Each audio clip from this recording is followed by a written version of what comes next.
ছাত্রছাত্রীরা, আজকে দেখো আমি তোমাদের তাপের যে 3 নম্বর ভিডিও সেটাতে তরলের প্রসারণ সম্পর্কে বলবো।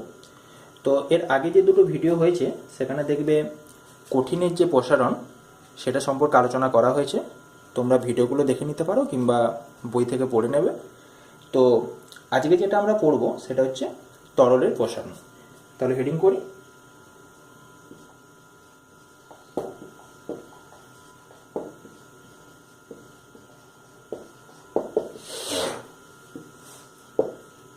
তরলের প্রসারণ।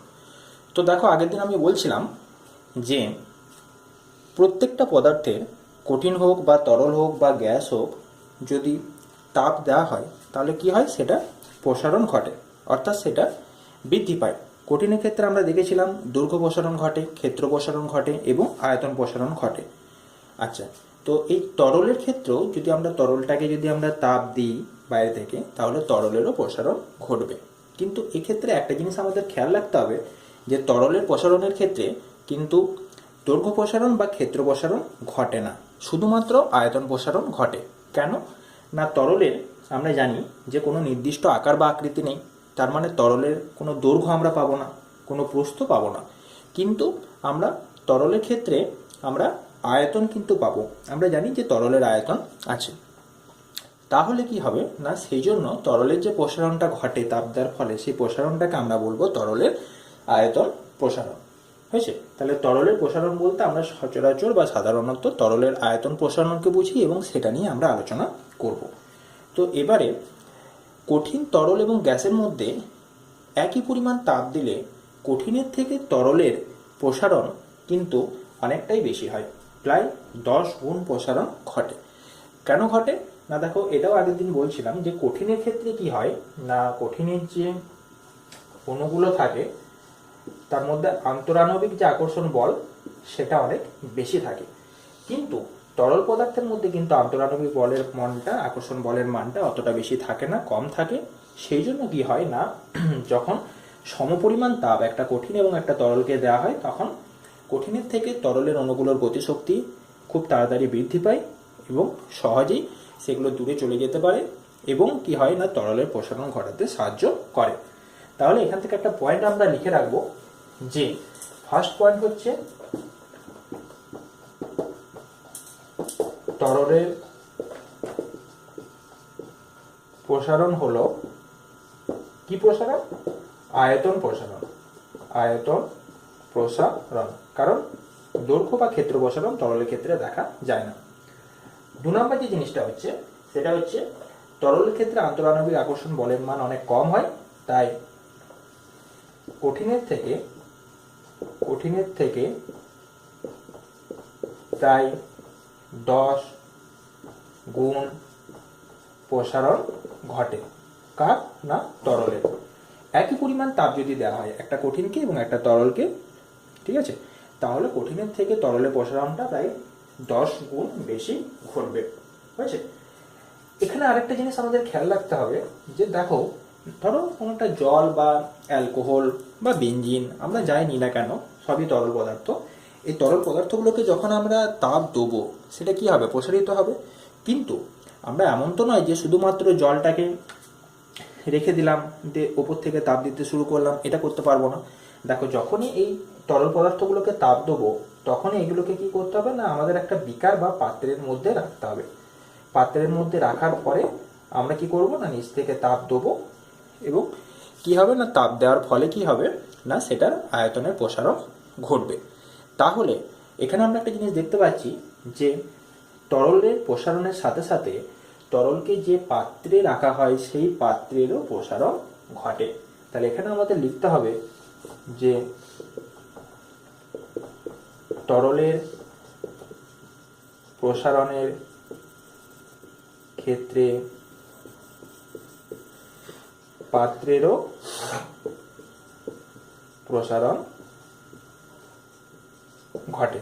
অর্থাৎ কি না, শুধুমাত্র যে তরলের প্রসারণটা হবে সেটা নয়, যে সেটা যে পাত্রে রাখা হয়েছে তারও প্রসারণ ঘটবে। কারণ শুধু তরলটা নিয়ে আমরা উত্তপ্ত করতে পারবো না, যেটা আমরা কঠিনের ক্ষেত্রে করতে পারি। কঠিনের ক্ষেত্রে একটা কঠিন বস্তু নিয়ে তুমি তলে তাপ দিতে পারবে, কিন্তু তরলের ক্ষেত্রে পাত্র ছাড়া সম্ভব নয়। এবারে কঠিনের ক্ষেত্রে দেখবে আমাদের একটা প্রমাণ করা হয়েছিল যে একই পরিমাণ তাপ যদি আমরা ভিন্ন উপাদান বিশিষ্ট দুটো কঠিন পদার্থে দিই তাহলে তাদের কি একই রকম প্রসারণ হবে? সেখানে উত্তর হয়েছিল না, কারণ আমরা দেখেছিলাম যে বিভিন্ন উপাদান বিশিষ্ট পদার্থের ক্ষেত্রে একই পরিমাণ তাপ প্রয়োগ করলে তাদের প্রসারণটা কীরকম হয়েছিল? ভিন্ন ভিন্ন হয়েছিল। যেমন আমরা দেখেছিলাম যে পিতলের প্রসারণ লোহার তুলনায় বেশি হয়েছিল, এটা একটা পরীক্ষার সাহায্যে দেখবে করে দেখানো হয়েছে। ঠিক তেমনি এখানেও তরলের ক্ষেত্রেও যদি আমরা ভিন্ন উপাদান বিশিষ্ট তরল নিই তাহলে একই পরিমাণ তাপ দিলে তাদের কি প্রসারণ একই রকম ঘটবে? এখানেও আমরা একটা পরীক্ষার সাহায্যে দেখে নেব। আমরা মনে করো তিনটা আলাদা আলাদা বিকার নিলাম, ছবিগুলো তোমরা নিজের মতো করে আঁকো, কোনো অসুবিধা নেই, জাস্ট বোঝানোর জন্য। তিনটে বিকারের আকারগুলো সমান নিতে হবে, সম আকৃতি নিতে হবে এবং তরলের পরিমাণটা কেমন নিতে হবে? সম পরিমাণ নিতে হবে। এবারে কি করলাম আমরা বার্নারের সাহায্যে নিচ থেকে তিনটে দিয়ে হিট দিলাম। এটা মনে করো সম পরিমাণ তরল নেওয়া হয়েছে, ঠিক আছে? এখানে মনে করো এটা আমাদের আছে জল আছে, আচ্ছা এটা মনে করো আছে আমাদের অ্যালকোহল নিচ্ছি, এটা নেওয়া হলো অ্যালকোহল, আর এটা মনে করো আমরা নিলাম বেঞ্জিন। সম পরিমাণ তাপ দিলাম। কিছুক্ষণ পরে দেখা যাবে তিনটে তরলই প্রসারিত হয়েছে, কিন্তু তিনটে তরলের মধ্যে সব থেকে বেশি প্রসারিত হয়েছে বেঞ্জিন। বেঞ্জিনের প্রসারণ হয়েছে দেখা গেল এতটা, অ্যালকোহলের হবে তার থেকে একটু কম এবং জলের হবে সব থেকে কম। তাহলে সব থেকে বেশি প্রসারণ হলো বেঞ্জিনের, কার থেকে বেশি? অ্যালকোহলের থেকে, আর অ্যালকোহলের প্রসারণ জলের থেকে বেশি। তাহলে দেখো একই পরিমাণ তরল নিয়ে তরলটা উপাদানের পার্থক্য থাকার জন্য সমপরিমাণ তাপ দিলে আমরা দেখতে পেলাম বিভিন্ন তরলে বিভিন্ন প্রকার প্রসারণ ঘটল। অর্থাৎ এই পরীক্ষার সাহায্যে আমরা বলতে পারি যে যদি সমপরিমাণ তরল বিভিন্ন উপাদান বিশিষ্ট হয় তাহলে সমপরিমাণ তাপ দিলে তাদের প্রসারণ ভিন্ন হবে, হয়েছে? আচ্ছা, তাহলে এখান থেকে আরেকটা জিনিস আমাদের ক্লিয়ার হলো যে কোনো তরলের যে প্রসারণ ঘটবে অবশ্যই আয়তন প্রসারণ, দৈর্ঘ্য বা ক্ষেত্র প্রসারণ এই ক্ষেত্রে ঘটে না। তো যে প্রসারণ ঘটবে সেটা কিসের উপর নির্ভর করে? তরলের প্রকৃতির উপর, হয়েছে? তাহলে তরলের প্রসারণ যদি বলা হয় কিসের কিসের উপর নির্ভর করে, তোমরা এখানে একটা হেডিং দিয়ে রাখতে পারো যে তরলের প্রসারণ কিসের কিসের উপর নির্ভর করে। তো এক নম্বরই আমরা লিখতে পারি যে কিসের উপর নির্ভর করে? এক নম্বর হচ্ছে তরলের প্রকৃতি। বিভিন্ন প্রকার তরল পদার্থের প্রসারণ কেমন হবে? বিভিন্ন হবে। দু নম্বরে আমরা লিখতে পারি তরলটি যে পাত্রে রয়েছে সেই পাত্রের প্রকৃতি। ধরো একটা পাত্র মনে করো স্টিলের নেওয়া হলো, একবার পাত্রটা লোহার নেওয়া হলো, ঠিক আছে, একবার পাত্রটা তামার নেওয়া হলো। তো বিভিন্ন ক্ষেত্রে কি হয় আমরা দেখেছি কঠিন পদার্থ, বিভিন্ন কঠিন পদার্থের বিভিন্ন রকম প্রসারণ হয়। তাহলে এখানে আমাদের যেহেতু তরলের প্রসারণের সাথে সাথে পাত্রের প্রসারণটাও গুরুত্বপূর্ণ, যেহেতু পাত্রের মধ্যে রেখেই তরলটাকে প্রসারিত করা হচ্ছে বা তাপ দেওয়া হচ্ছে, সেই জন্য আমরা এখানে এর সাথে লিখতেও পারি, মানে দু নম্বর পয়েন্ট হিসেবে লিখবো কি না পাত্রের প্রকৃতি।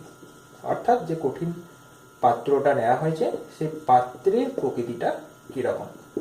দুটো পয়েন্ট গেল। 3 নম্বর আমরা লিখব তরলের প্রাথমিক আয়তন। তরলের প্রাথমিক আয়তন এই জিনিসটা কি না প্রাথমিক আয়তনটা তরলের যত বেশি নেব তত প্রসারণ বেশি হবে। আমরা 10 লিটার তরল নিয়ে যদি তাপ দিই তাহলে যে প্রসারণটা হবে, আমরা যদি মনে করো 100 লিটার নিই তাহলে প্রসারণ অবশ্যই বেশি হবে। তাহলে 3 নম্বর হচ্ছে তরলের প্রাথমিক আয়তন। এটা কঠিনের ক্ষেত্রেও আমরা দেখেছিলাম যে কঠিনের দৈর্ঘ্য প্রসারণে ছিল প্রাথমিক দৈর্ঘ্য, ক্ষেত্র প্রসারণে ছিল প্রাথমিক ক্ষেত্রফল, আয়তন প্রসারণে ছিল প্রাথমিক আয়তন। কঠিনের ক্ষেত্রেও আমরা দেখেছি। 4 নম্বর হচ্ছে উষ্ণতা বৃদ্ধি। অর্থাৎ কি না উষ্ণতা যত বেশি বৃদ্ধি করা হবে বা উষ্ণতার পার্থক্য যত বেশি হবে তত তরলের প্রসারণ বেশি হবে। এটা একটা কমন জিনিস। ধরো 10 ডিগ্রি সেন্টিগ্রেড উষ্ণতা করলে তরলটা যে পরিমাণ প্রসারিত হবে, যদি আমরা 100 ডিগ্রি সেন্টিগ্রেড উষ্ণতা বৃদ্ধি করি তাহলে প্রসারণ অবশ্যই বেশি হবে। এখন তরলের প্রসারণ এই 4টি জিনিসের উপর নির্ভর করে আমরা জানলাম। এবার আমরা জানবো যে তরলের এই যে প্রসারণ অবশ্যই আয়তন প্রসারণ, সেই আয়তন প্রসারণটি ক প্রকার ও কি কি। তাহলে এটা মুছে দিই, পয়েন্টগুলো নোট করে নাও।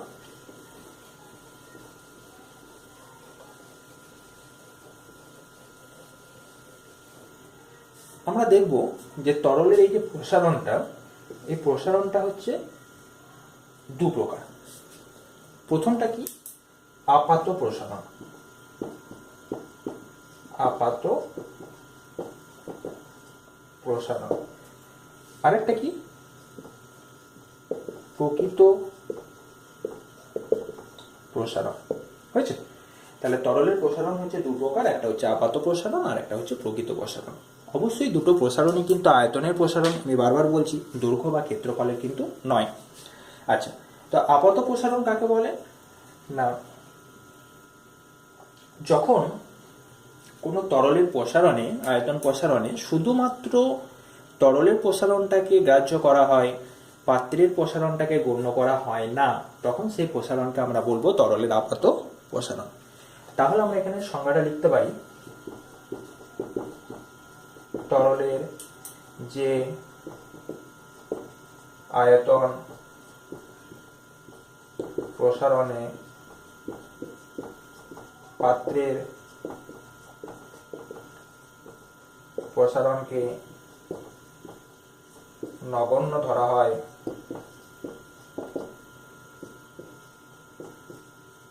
তাকে ওই তরলের বা তাকে তরলের আপাত প্রসারণ বলে। আর দু নাম্বারটা কি? প্রকৃত প্রসারণ। এর সংজ্ঞাটা নিশ্চিত তোমরা বুঝতেই পারছো যে এটা সংজ্ঞাটা কি হবে না, তরলের যে আয়তন প্রসারণে পাত্রের প্রসারণকে ধরা হয় বা গ্রাহ্য করা হয় তাকে বলা হয় তরলের প্রকৃত প্রসারণ। তাহলে এখানে কি হবে না, আমি শর্টে লিখে রাখছি যে এখানে এক্ষেত্রে পাত্রের প্রসারণও যোগ করা হয়। অর্থাৎ কি না, তরলের যে প্রসারণটা হবে সেটা তো ধরাই হবে, তার সাথে পাত্রের প্রসারণটাকেও, পাত্র যতটুকুই বাড়ুক না কেন সেটাকেও কিন্তু যোগ করা হবে কিসে? প্রকৃত প্রসারণে। আর আপাত প্রসারণে কি হবে না, শুধুমাত্র তরলের প্রসারণটাকে ধরা হবে, কিন্তু পাত্রের প্রসারণটাকে এখানে ধরা হবে না, সেটাকে আমরা বলবো তরলের আপাত প্রসারণ।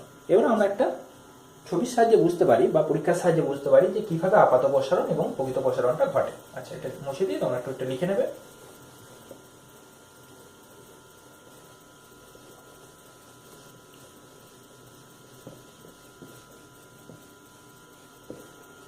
দেখো,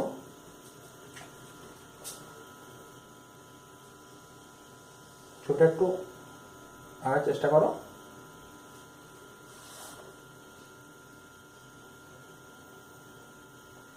আমরা মনে করো একটা বিকার নিয়েছি, বিকারের মধ্যে তরল রাখা আছে, বিকারের মধ্যে কোনো একটা তরল মনে করো রাখা আছে।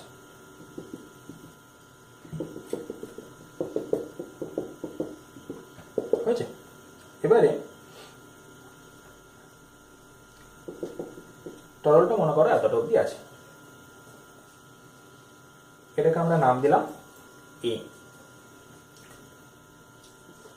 নিচ থেকে কি দেওয়া হলো? তাপ দেওয়া হলো। কি ঘটবে? প্রসারণ ঘটবে, এটা নিশ্চয়ই বুঝতে পেরেছ। এবারে আমরা জানি যে প্রসারণ ঘটার ফলে সেটা কোন দিকে যাবে? ওপরের দিকে যাবে। তাহলে ওপরে একটা পয়েন্ট করলাম, সেটা হচ্ছে সি। অর্থাৎ কি না, তাপ দেওয়ার ফলে তরলটা প্রসারিত হয়ে এ থেকে কোন বিন্দুতে পৌঁছালো? সি বিন্দুতে। তাহলে আমাদের খালি চোখে বা সাধারণ অবস্থায় আমরা প্রথমে পরীক্ষা শুরু করেছিলাম যখন তরলের উপরের মাত্রাটা ছিল এ, কিছুক্ষণ পরে আমরা দেখলাম সেটা বেড়ে কোথায় গেল? সিতে। অর্থাৎ এখানে তরলের যে আপাত প্রসারণ, মানে শুধুমাত্র তরলের যে প্রসারণ, সেটাকে আমরা লিখতে পারি এ সি। হয়েছে? কিন্তু এখানে একটা জিনিস দেখার আছে, যদি খুব ভালো করে আমরা পরীক্ষাটা লক্ষ্য করি, দেখা যাবে যে যখন আমরা এখানে তাপ দিতে শুরু করব, ঠিক কিছুক্ষণ পরেই এই যে তরলের এই যে লেয়ারটা, এটা কি হবে? এই স্তরটা প্রথমে কিছুটা নিচে দিকে নামবে, তারপর আবার উঠতে উঠতে যে পর সিতে এসে পৌঁছাবে। অর্থাৎ কি হবে না, এটা মনে করো নিচে দিকে বি পর্যন্ত প্রথমে নামবে, অর্থাৎ এ থেকে বিটা আসবে, বি থেকে সিতে আসবে, কিন্তু এই এ থেকে বিতে আসাটা এত তাড়াতাড়ির মধ্যে ঘটে এবং সঙ্গে সঙ্গে সেটা আবার এ থেকে সিতে চলে যায় বা এ থেকে সি এর দিকে যাওয়ার চেষ্টা করে। তো আমরা এটা খুব ভালো করে লক্ষ্য না করলে বুঝতে পারি না। তো এখন ব্যাপার হচ্ছে যে তাপ দিলে কেন তরলটা প্রথমে এ থেকে বিতে এলো। এটা তো সরাসরি এ থেকে সিতে যাওয়ার কথা ছিল, কিন্তু প্রথমে এ থেকে বিতে নামলো, তারপর বি থেকে বেড়ে সিতে চলে গেল। তো এখানে একটা জিনিস বোঝার আছে, সেটা হচ্ছে যে দেখো আমরা যে পাত্রটা নেবো, বিকারটা নেবো, সেটা কোনো না কোনো একটা কঠিন পদার্থে নিতে হবে। ধরো এটা নেওয়া হয়েছে কাঁচের নেওয়া হয়েছে। তো বাইরে থেকে যখন আমাদের তাপ দেওয়া হবে তখন প্রথমে প্রসারণটা কার ঘটবে? কাঁচের ঘটবে, হয়েছে? তাহলে প্রথমে কাঁচের প্রসারণ ঘটলো। তাহলে তোমরা যদি একটু জিনিসটা যদি কল্পনা করো, তাহলে কাঁচের প্রসারণটা বেড়ে নিশ্চয়ই কাঁচটা কেমন হয়ে যাবে? এরকম হয়ে যাবে। এতটা বাড়বে না, কিন্তু আমি জাস্ট বোঝাচ্ছি যে ধরো এতটা হলো, তাহলে কাঁচটার কি হলো? প্রসারণ ঘটলো। এবারে কি হবে না, কাঁচ দেখবে আমরা জানি যে তাপের কুপরিবাহী, অর্থাৎ সহজে কাঁচের বাইরের তাপটা ভেতরে যেতে পারবে না, কিছুটা সময় লাগবে। তাহলে তখন কি হলো না, ভেতরের জলটা কিন্তু উত্তপ্ত হলো না। সরি, জল নয়, এখানে যা কিছু নিতে পারি, ভেতরের যে তরল বলছি, ভেতরে যে তরলটা নিলাম সেটা তখনও পর্যন্ত কিন্তু উত্তপ্ত হলো না। এবারে এই কাঁচের বা এই যে পাত্রটা, সেই পাত্রটা যেহেতু আয়তনে কিছুটা বেড়ে গেল, তাহলে অটোমেটিক কি হবে, এই যে তরলটা নিয়েছি সেই তরলের লেয়ারটা কি হবে, নিচে নেমে যাবে। তাহলে এই যে নিচে নামলো অর্থাৎ এ বি, এটা কিসের জন্য ঘটলো? পাত্রের প্রসারণের জন্য ঘটলো। তরলটা কিন্তু এখনো অবধি প্রসারিত হয়নি, যেমন ছিল তেমনই আছে। তাহলে এখানে আমরা এটা লিখতে পারি যে পাত্রের প্রসারণ সমান হচ্ছে এ বি, অর্থাৎ যে প্রসারণটা পাত্রের প্রসারণের জন্য ঘটলো, তরলের প্রসারণের জন্য নয়। এবার কি হবে না, যখন আরো উত্তপ্ত করতে থাকবো তাপটা, তখন ভেতরের যে তরল পদার্থটা নেওয়া রয়েছে সেটাকে উত্তপ্ত করতে থাকবে। তারপর কি হবে না, তরলটা প্রসারিত হবে। তরলটা প্রসারিত হতে হতে লেয়ারটা আস্তে আস্তে আস্তে আস্তে উঠতে উঠতে ধরে নেবো আমরা সি অবধি যাবে, হয়েছে? তাহলে এই বি থেকে সিতে যেটাই গেল, বি থেকে একদম সি, সেইটাকে আমরা ধরবো প্রকৃত প্রসারণ। এটা কি হবে? তরলের প্রকৃত প্রসারণ হবে বি থেকে সি। কারণ সংজ্ঞাতেই বলা আছে যে প্রসারণে, তরলের যে প্রসারণে পাত্রের প্রসারণকেও ধরা হয় সেটা কি বলা হয়? তরলের প্রকৃত প্রসারণ। তাহলে আপাত প্রসারণ হবে এ থেকে সি, আর প্রকৃত প্রসারণ হবে বি থেকে সি, আর পাত্রের প্রসারণ হবে এ বি, এ থেকে বি। তাহলে এখানে দেখো এই তিনটে জিনিসকে যদি আমরা জেনারেলাইজ করে লিখি, তাহলে আমরা একটা জিনিস লিখতে পারি, এই টোটালটা বিসি সমান কি এ বি প্লাস এসি, অর্থাৎ প্রকৃত প্রসারণ সমান পাত্রের প্রসারণ প্লাস আপাত প্রসারণ। অর্থাৎ আমরা লিখতে পারি এটা যে অতএব তরলের প্রকৃত প্রসারণ সমান এ বি, মানে হচ্ছে পাত্রের প্রসারণ প্লাস তরলের আপাত প্রসারণ। বোঝা গেছে? অর্থাৎ তরলের প্রকৃত প্রসারণের মান হচ্ছে পাত্রের প্রসারণ এবং আপাতন প্রসারণকে যদি যোগ করি তাহলে কি হবে, আমরা তরলের প্রকৃত প্রসারণটা পাবো। ক্লিয়ার হয়েছে এখন এতটা অবধি? আচ্ছা, এবারে এখান থেকে একটা জিনিস খেয়াল রাখতে হবে যে একটা কোশ্চেন এরকম পড়ে, তোমার ধরো এটা মুছে দিই, দিকটা মুছছি আমি।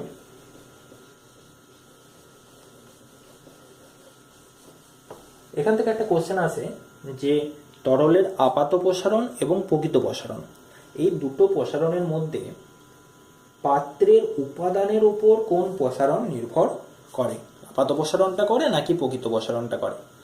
তো এক্ষেত্রে অনেক সময়ের মধ্যে ভুল হয়ে যায়। কীরকম না, দেখো আমরা একটু আগে পড়লাম যে পাত্রের প্রসারণ যখন আমরা প্রকৃত প্রসারণ যখন বের করব তখন সেখানে আমরা পাত্রের প্রসারণটা যোগ করছি, কিন্তু আপাত প্রসারণের ক্ষেত্রে পাত্রের প্রসারণকে যোগ করছি না। কিন্তু কোশ্চেনটা যদি এরকম দেওয়া থাকে যে তরলের কোন ধরনের প্রসারণ পাত্রের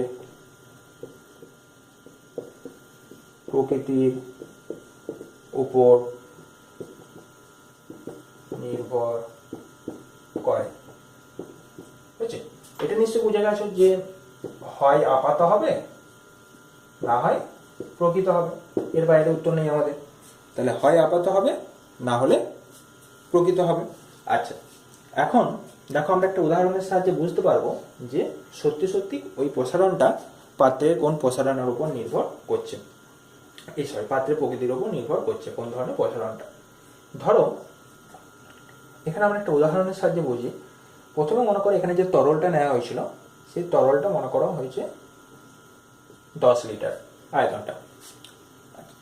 এবারে প্রথমে পাত্রের প্রসারণ ঘটেছে, যে ধরনের আমরা ধরো পাত্র হিসাবে ধরো আমরা এখানে প্রথমে মনে করো নিয়েছি কাঁচ, ঠিক আছে, এখানে প্রসারণ ঘটেছে।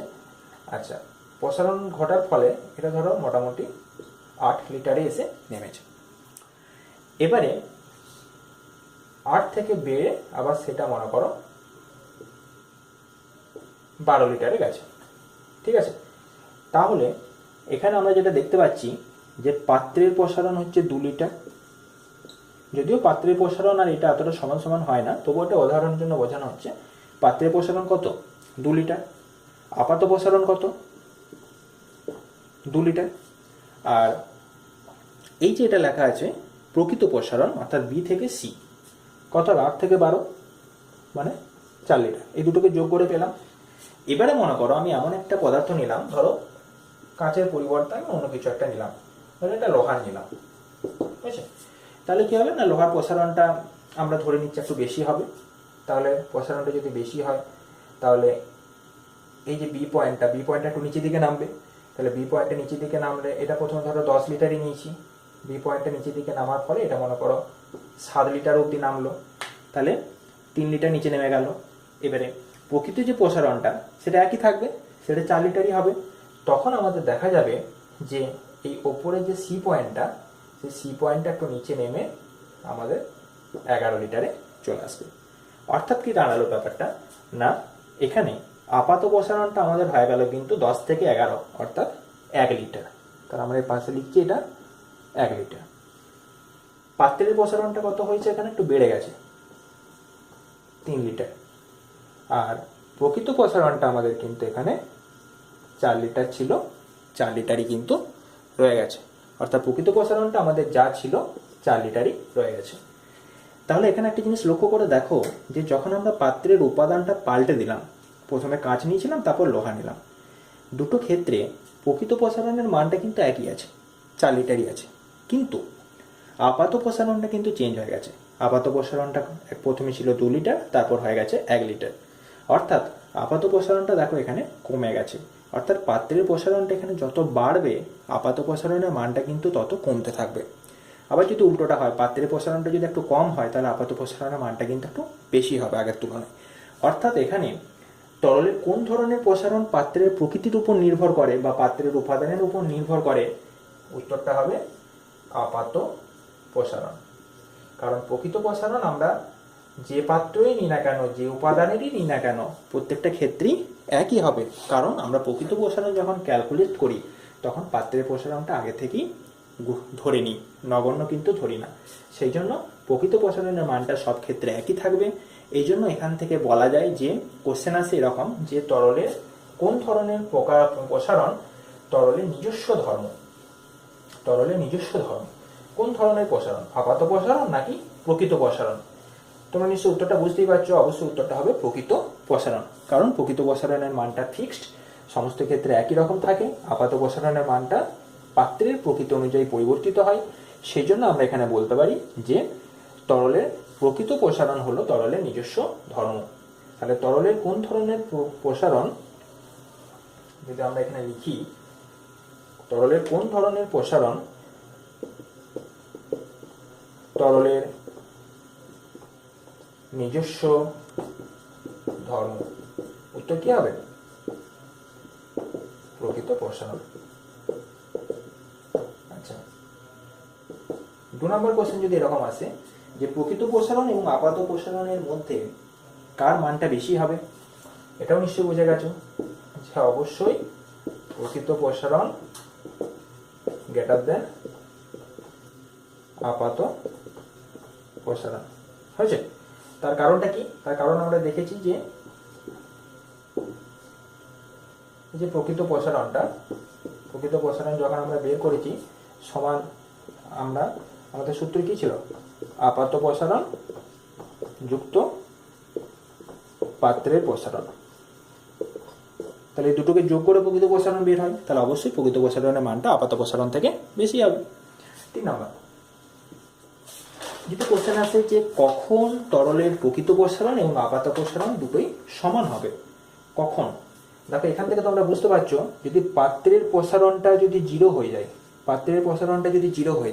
ধরো এমন একটা পদার্থ নিলাম, যেমন আমরা জানি ইনভারের ক্ষেত্রে প্রায় প্রসারণ ঘটে না বললেই চলে, তাহলে যদি পাত্রের প্রসারণটা কোনো কারণে জিরো হয়ে যায় তাহলে আমাদের প্রকৃত প্রসারণ সমান হয়ে যাবে আপাত প্রসারণ। তাহলে এখান থেকে আমরা এই 3টে পয়েন্ট পেলাম এবং এই 3টে কোশ্চেন নিয়ে আমরা আলোচনা করলাম। এবার আমরা একটা জিনিস জানবো, ঠিক যেমন কঠিনের ক্ষেত্রে আমরা দেখেছি যে কঠিনের দৈর্ঘ্য প্রসারণ গুণাঙ্ক, ক্ষেত্র প্রসারণ গুণাঙ্ক, আয়তন প্রসারণ গুণাঙ্ক, এগুলো আমরা কেন বের করেছিলাম না? আমরা দেখেছিলাম যে যদি কঠিনের দৈর্ঘ্য, ক্ষেত্রফল বা আয়তন যদি ভিন্ন ভিন্ন হয় বা উষ্ণতার পার্থক্যটা যদি ভিন্ন ভিন্ন হয় তাহলে বিভিন্ন ক্ষেত্রে প্রসারণের মানটা বিভিন্ন রকম আসবে। সেই জন্য জেনারেলাইজ করার জন্য আমাদের একটা টার্ম পেয়েছিলাম, সেটা ছিল প্রসারণ গুণাঙ্ক, ডিরাইভ করেও দেখানো হয়েছিল। ঠিক তেমনি এখানে আমাদের তরলের ক্ষেত্রেও যে আপাত প্রসারণ পাচ্ছি তার ক্ষেত্রেও আমরা একটা জিনিস পাবো, সেটা হচ্ছে আপাত প্রসারণ গুণাঙ্ক। আর একটা জিনিস পাবো, সেটা হচ্ছে প্রকৃত প্রসারণ গুণাঙ্ক। তাহলে এখানে আমরা একটা হেডিং করি, আপাত প্রসারণ গুণাঙ্ক, আপাত প্রসারণ গুণাঙ্ক। এবারে এই যে আপাত প্রসারণের ইংরেজি হচ্ছে, আপাত শব্দের ইংরেজি হচ্ছে অ্যাপারেন্ট, ঠিক আছে? আপাত শব্দের ইংরেজি হচ্ছে অ্যাপারেন্ট এবং প্রকৃত শব্দের ইংরেজি হচ্ছে রিয়েল। এবার একটা জিনিস লক্ষ্য করো, ধরো কোন একটা তরলের প্রসারণ হচ্ছে, অবশ্যই আয়তন প্রসারণ হবে। ইনিশিয়াল অবস্থা বা প্রাথমিক অবস্থাতে তার আয়তনটা আমরা ধরে নিচ্ছি ভিজি, যখন তাপমাত্রা হচ্ছে T1।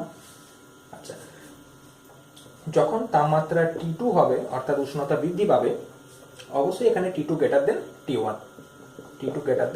T1 অবশ্যই, তখন এখানটা আমাদের আয়তনটা বাড়বে। আয়তনটাকে আমরা বোঝার সুবিধার্থে VA লিখছি। এ বলতে বোঝাচ্ছে অ্যাপারেন্ট মানে হচ্ছে আপাত, ঠিক আছে? আচ্ছা, তাহলে VA সমান হচ্ছে T2। তাহলে বৃদ্ধি কতটা হলো? VA minus V0। এটা প্রপোর্শনাল টু কি? আমি দেখো আগেই সম্পর্কে বললাম যে প্রাথমিক আয়তনের সাথে সমানুপাতিক হয়। প্রাথমিক আয়তন যত বৃদ্ধি পাবে তত আয়তনের বৃদ্ধি হবে, প্রসারণ বেশি ঘটবে। তাহলে আমরা এটা লিখতে পারি V0। আবার একটা সম্পর্ক আমরা পেয়েছি, যত উষ্ণতা বৃদ্ধি বেশি হবে, উষ্ণতার পার্থক্য যত বেশি হবে তত এটা বেশি হবে। তাহলে এখান থেকে আমাদের যে জিনিসটা দাঁড়াবে VA মাইনাস V0 সমান দিয়ে দিলাম আমরা এখানে। সমানটা দেওয়ার পরে কি হবে? একবারে সমান দিয়ে দিচ্ছি, সমান লিখে নাও এখানে gamma V0 T2 minus T1। Proportional to চিহ্ন দিলে এখানে কি আসবে? এখানে এটা আসবে, সমান দিলে একবারে কনস্ট্যান্ট টার্মটা আমাদের চলে এলো গামা। এবার এখানে আমরা গামাটাকে গামা এ লিখে দিলাম, হয়েছে? অর্থাৎ আপাত প্রসারণ গুণাঙ্ক গামা এ। তাহলে এখান থেকে আমরা কি পাবো?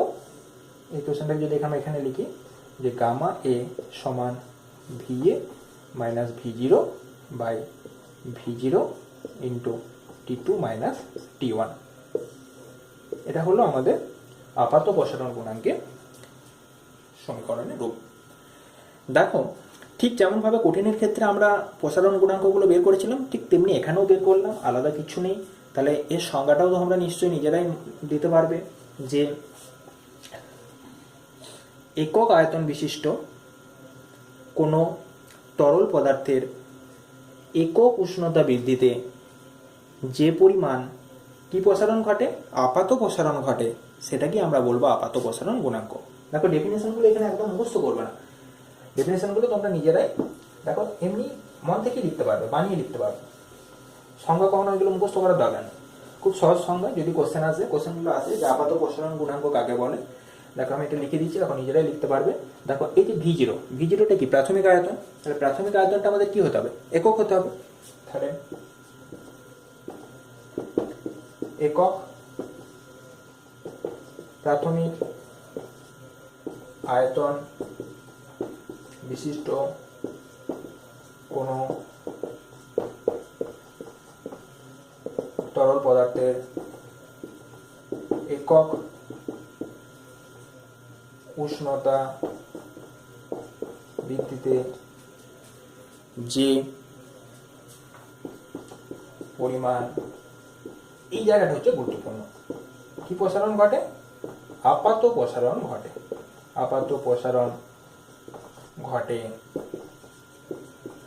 তাকে ওই তরলের আপাত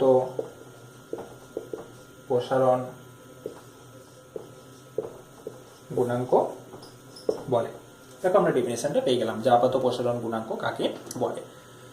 হয়েছে, অর্থাৎ কি না, আমরা দেখো এখানে যে আয়তনই নিই না কেন, প্রাথমিক আয়তনটা যাই নিই না কেন, আমাদের যত বৃদ্ধি হোক না কেন, সেটাকে আমরা প্রাথমিক আয়তনটা দিয়ে কি করে দেবো? ভাগ করে দেবো। ভাগ করে দিলে কি হবে না, আমাদের একক প্রাথমিক আয়তনটা পেয়ে যাব এই বৃদ্ধি থেকে এটাকে ভাগ করলে, এবং এই যে উষ্ণতা ডিফারেন্স হচ্ছে সেটা দিয়ে আবার ভাগ করে দিচ্ছি। তাহলে একক উষ্ণতা বৃদ্ধিতে যে পরিমাণ আপাত প্রসারণ ঘটে, দেখো এই যে প্রসারণটা ঘটেছে সেটা আপাত দৃষ্টিতে মনে হচ্ছে, অর্থাৎ শুধুমাত্র তরলের ঘটছে, সেই জন্য এটা আপাত প্রসারণ, সেই জন্য এই প্রসারণ গুণাঙ্কটাকে বলা হয় তরলের আপাত প্রসারণ গুণাঙ্ক। ঠিক তেমনি ভাবে যদি আমাদের এই আপাতর জায়গায় প্রকৃত থাকে, তাহলে এটা তোমরা নিজেরা করবে, এটা আমি আর করে দেখাবো না, শুধুমাত্র চেঞ্জ হয়ে যাবে গামা এর জায়গাতে গামা আর, আর মানে হচ্ছে রিয়েল, অর্থাৎ গামা আর। তাহলে ডেফিনেশনটা একই থাকবে, শুধুমাত্র এখানটা চেঞ্জ হয়ে যাবে, এখানটা হয়ে যাবে আপাতর জায়গায় প্রকৃত, আর এখানটা হয়ে যাবে প্রকৃত, ব্যাস, বাকি সব সেম। একক প্রাথমিক আয়তন বিশিষ্ট কোনো তরল পদার্থে একক উষ্ণতা বৃদ্ধিতে যে পরিমাণ প্রকৃত প্রসারণ ঘটে তাকেই বলবো এই তরলের প্রকৃত প্রসারণ গুণাঙ্ক। আর ইকুয়েশনটা চেঞ্জ হয়ে যাবে, তোমরা আগে যেরকম করে ডেরিভেশনটা আমি দেখালাম সেম ভাবে বাড়িতে চেষ্টা করবে, শুধুমাত্র এইখানটা আমরা লিখবো গামা আর, বুঝতেই পারছো, আর ভি এ যেটা লেখা রয়েছে সেখানটা হয়ে যাবে ভি আর। তাহলে V R minus V zero by V zero into T two minus T one, বাকি পুরো জিনিসটাই সেম থাকবে। বুঝতে গেছে? তাহলে প্রকৃত প্রসারণ গুণাঙ্কটা বোঝা গেল। এইবার যেমন আমরা প্রকৃত প্রসারণের সাথে আপাত প্রসারণের একটা সম্পর্ক বের করেছি, তেমনি প্রকৃত প্রসারণ গুণাঙ্কের সাথে আপাত প্রসারণ গুণাঙ্কের একটা সম্পর্ক থাকবে বা আছে, একই রকম সম্পর্ক। সম্পর্কটা হচ্ছে এটা যে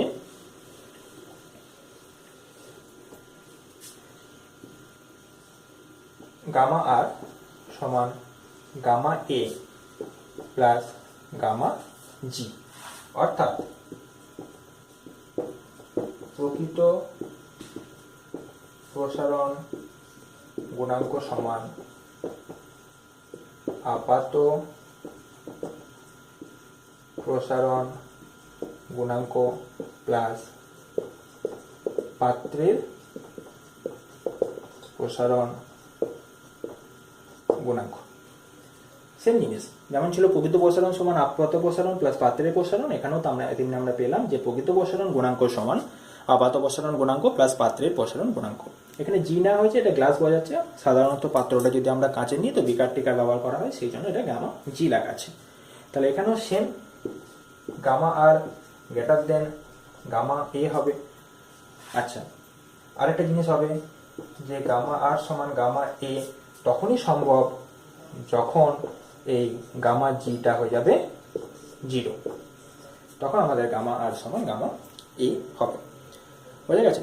এখানেও যদি আসে যে প্রকৃত প্রসারণ গুণাঙ্ক এবং আপাত প্রসারণ গুণাঙ্কের মধ্যে কোনটি তরলের নিজস্ব ধর্ম, অবশ্যই হবে প্রকৃত প্রসারণ গুণাঙ্ক, এটাও তোমরা বুঝতে পারছো। আচ্ছা, এখানে আরেকটা জিনিস বলা হলো না, তোমার হচ্ছে এই যে প্রকৃত প্রসারণ গুণাঙ্কের যদি বলা হয় এককটা কি, দেখো এককটা আমাকে আর বলতে হবে না, আশা করছি তোমরা আগে থেকেই বুঝতে পারছো যে আমরা যে ইকুয়েশনগুলো পেলাম, অর্থাৎ প্রকৃত প্রসারণের ক্ষেত্রে কি পেলাম, গামা আর সমান V R minus V zero by V zero into T two minus T one. দেখো এখানে আয়তনের একক কেটে যাবে, পড়ে রইল উষ্ণতার একক, তাহলে এখানেও আমাদের ওই একই একক হবে ডিগ্রি সেন্টিগ্রেড ইনভার্স, এটা হচ্ছে সিজিএসএ। আচ্ছা, কেলভিন ইনভার্স এটা হচ্ছে এসআইএ, আর ডিগ্রি ফারেনহাইট ইনভার্স এটা হচ্ছে এপিএস। হয়েছে? তাহলে তিনটে পদ্ধতিতে আমরা 3 রকম এককগুলো পেলাম। আমরা জানি যে ডিগ্রি সেন্টিগ্রেডের যা মান হবে কেলভিন স্কেলে একই মান হবে, কারণ পরিবর্তনটা একই। আর ফারেনহাইট স্কেলে যে তোমার 9/5 দিয়ে গুণ করতে হয় ওই সম্পর্কটা আগেই দেখানো হয়েছে। একই রকম নিয়ম, একই রকম সব কিছু রইল। তাহলে আমরা এখানে প্রসারণ গুণাঙ্কটা বুঝতে পারলাম। এবারে কতগুলো কোশ্চেন, একটা দুটো কোশ্চেন তোমরা দেখে নাও, বাকিটা বাড়িতে প্র্যাকটিস করবে, ভালো করে পড়বে। পরে ভিডিওতে আবার কিছু কোশ্চেন উত্তর করানো হবে। তো এখান থেকে একটা কোশ্চেন আছে যে এমন একটি তরলের উদাহরণ দাও যার ব্যতিক্রান্ত প্রসারণ লক্ষ্য করা যায়। উত্তরটা তোমরা নিশ্চয়ই এতক্ষণ বুঝেই গেছো। ব্যতিক্রান্ত প্রসারণ কার দেখা যায়? উত্তরটা হবে হ্যাঁ, অবশ্যই জল। কারণ এটা তোমরা আগে 9-এ পড়েছো, দেখবে, বা যখন তাপ পড়েছো তখন দেখবে সেখানে ছিল যে আমরা জানি যে যখন এই উষ্ণতাটা যখন বৃদ্ধি করা হয়, টি ডিগ্রি সেন্টিগ্রেড উষ্ণতা বৃদ্ধি করা হচ্ছে আস্তে আস্তে, এবং এখানে আমাদের যে প্রসারণটা করছে সেক্ষেত্রে কি হবে, ধর এখানে আয়তন ভি, আয়তনটা আমরা লিখলাম।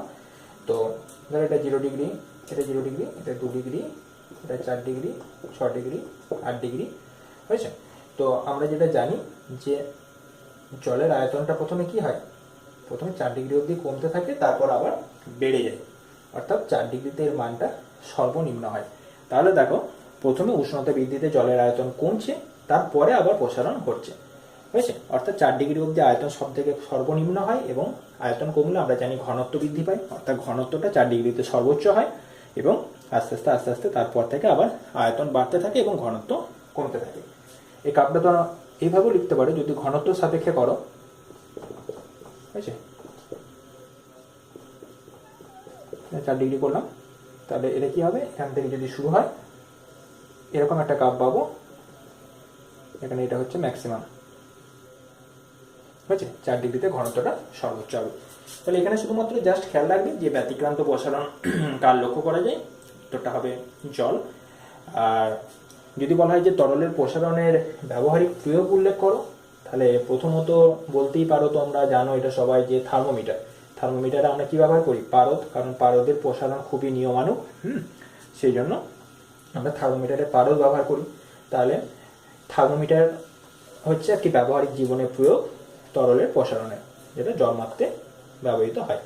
2 নম্বর হচ্ছে জলের ব্যতিক্রান্ত প্রসারণটাকেও কাজে লাগিয়ে শীত প্রধান দেশে আমরা জানি যে জলের তলে তোমার হচ্ছে সেই অঞ্চলের যে সমস্ত প্রাণীরা তারা বেঁচে থাকতে পারে, এগুলো আমরা আগে পড়েছি। তো এটা হলো ব্যবহারিক প্রয়োগ। তরলের প্রসারণটা আপাতত এখানেই শেষ হলো। পরের দিন আমরা গ্যাসের প্রসারণ সম্পর্কে আলোচনা করব। তার আগে তোমরা বই থেকে, টেক্সট বুক থেকে ভালো করে এটা পড়ে রাখবে। আর কিছু আরও প্রশ্ন যদি আমি পাই তাহলে পরে আলোচনা করব। ওকে, থ্যাংক ইউ, পড়তে থাকো।